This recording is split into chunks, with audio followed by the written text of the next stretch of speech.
என் பெயர் காயத்ரி. நான் ஒரு சாதாரண பெண்தான்.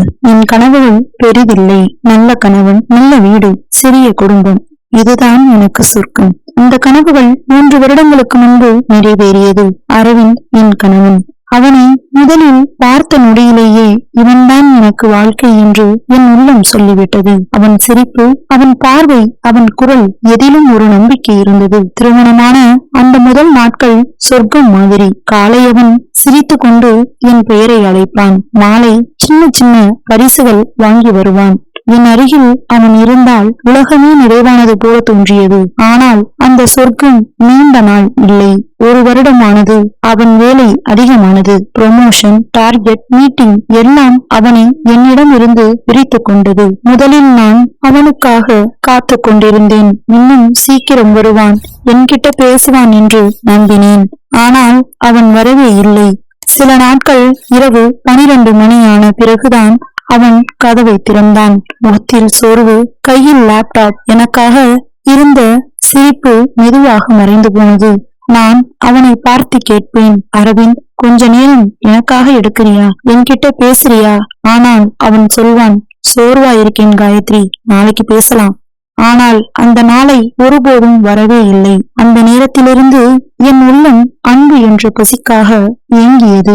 ஒரு பெண்ணுக்கு கணவன் கொடுக்கிற அன்பு, கவனம், பாசம் இல்லாமல் போனால் அந்த வெறுமை எவ்வளவு கொடுமை தெரியுமா? அது உயிரை தின்றுவிடும் பசி மாதிரி. நான் அவனை குற்றம் சொல்லவில்லை. அவன் குடும்பத்துக்காக உழைத்தான். ஆனால் என்னோட மனதை புரிந்து கொள்ளவில்லை. வீட்டில் நான் மட்டும் சுவர்களே பேசினது போல. என்னிடம் சிரிக்க யாரும் இல்லை, என்னை கவனிக்க யாரும் இல்லை. அந்த வெறுமையில் தான் ஒரு பழைய நிழல் திரும்பி வந்தது. சுரேஷ், என் கல்லூரி நண்பன். அந்த நாட்களில் நானும் அவனும் சேர்ந்து சிரித்தது, படித்தது, விளையாடியது எல்லாமே ஒரு இனிய நினைவு. ஒரு நாள் திடீரென்று அவன் மெசேஜ் அனுப்பினான். முதலில் சாதாரணமாகத்தான் பேசினோம். எப்படி இருக்க என்று அவன் கேட்க, நானும் நல்லா இருக்கேன் என்று சொல்ல, அதோடு எங்கள் உரையாடல் ஆரம்பித்தது. அந்த உரையாடல் தினமும் தொடர்ந்தது. முதலில் கல்லூரி நினைவுகள், பிறகு என் வாழ்க்கை, என் தனிமை, எல்லாவற்றையும் அவனிடம் பகிர்ந்தேன். அவன் கேட்டான், உன் கணவர் உன்னோட பேசுறாரா? உன்னை கவனிக்கிறாரா? நான் அமைதியாக இருந்தேன். அந்த அமைதிதான் என் பதில். அவன் சொன்னான், நீ இன்னும் அதே போல அழகாக இருக்கே காயத்ரி, உன் கணவர் உன்னை மதிக்கல போல. அந்த வார்த்தை என் பசித்த மனதுக்கு ஒரு துளி நீர்தான். ஆனால் அந்த துளி என்னை அடிமையாக்க ஆரம்பித்தது. நான் அவனோட கால் மெசேஜுக்காக காத்து கொண்டிருந்தேன். காலை எழுந்ததும் அவன் மெசேஜ், இரவு தூங்குவதற்கு முன் அவன் கால். எல்லாமே என் அன்றாட வாழ்க்கையாக மாறிவிட்டது. மெல்ல நான் வழுக்க ஆரம்பித்தேன். முதலில் போன் கால், பிறகு காஃபி ஷாப், பிறகு பார்க், பிறகு என் வீட்டின் வாசல். அவன் என் வீட்டுக்கு வந்த நாள் என் வாழ்க்கை வேறு பாதைக்கு செல்வது என்பதையும் நான் உணரவில்லை. அந்த நிமிடங்களில் கூட நான் அதை பாவம் என்று நினைக்கவே இல்லை. நான் தேடினது அன்பு என்று நினைத்தேன். ஆனால் நான் செய்தது துரோகம்தான். அந்த நாள்தான் அரவிந்த் திடீரென்று வீட்டுக்கு வந்து விட்டான். நான் என்னை அறியாமலே சுரேஷோடு பேசிக் கொண்டிருந்த தருணத்தை அவன் கண்டான். அவன் கண்கள் என்னை சுட்டது. அந்த மௌனம் என் இதயத்தை பிளந்தது.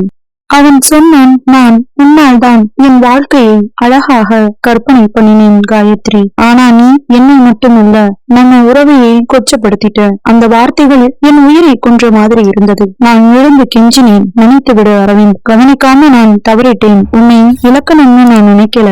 என்னால நடந்தது பாதம்தான். ஆனா என் உயிர், என் வாழ்க்கை உன்னோடுதான். அவன் கண்ணீரோடு சொன்னான், உன் தவறை மன்னிக்கிறது அவ்வளவு எளிது இல்ல காயத்ரி. ஆனா நம்ம வாழ்க்கையை காப்பாத்துறது தான் முக்கியம். நீ முடிவு செய்யணும், என்னையா அல்லது அந்த மாயையா? எதை மறக்க போகின்றாய்? அந்த நேரத்தில்தான் உண்மையை புரிந்தேன். சுரேஷ் வெறும் நிழல், உண்மையான சூரியன் அரவிந்த் தான். இன்று நான் அவனின் கையை பிடித்திருக்கின்றேன்.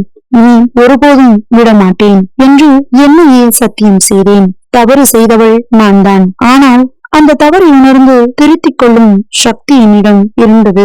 என்னை போல எந்த பெண்ணும் தன் வாழ்க்கையோட உண்மையான அன்பை விட்டு ஒரு தற்காலிகமான மாயையை தேடி போகக்கூடாது. ஏனெனில் கணவன் மனைவியின் உறவு உடைந்தால் அதை ஒட்டினாலும் அந்த காயம் ஒருபோதும் மறையாது. ஆனால் அந்த காயம் ஒரு பாடமாக மாறலாம், ஒரு விழிப்புணர்வாக மாறலாம், ஒரு புதிய தொடக்கமாக மாறலாம். இன்று நான் மன்னிப்பு கேட்க கற்றுக்கொண்ட ஒரு மனைவி, தவறுகளை உணர்ந்து திருத்திக் கொண்ட ஒரு பெண், மீண்டும் பிறந்த ஓர் உயிர். என் வாழ்க்கையின் அந்த இருளில் இருந்து என்னை எடுத்து வெளிச்சத்துக்கு கொண்டு வந்தவன் அவன் என் கணவன் அரவிந்தான். இனி ஒருபோதும் அந்த வெளிச்சத்தை நான் இழக்க மாட்டேன். இந்த கதை உங்களுக்கு பிடிச்சிருந்தா நம்ம சேனலை லைக் பண்ணுங்க, ஷேர் பண்ணுங்க, சப்ஸ்கிரைப் பண்ணுங்க. கூடவே அந்த பெல் ஐக்கானையும் கிளிக் பண்ணுங்க. அப்போதான் நான் போடுற கதைகள் உடனுக்குடன் உங்களை வந்து சேரும். See you the next video. Bye friends.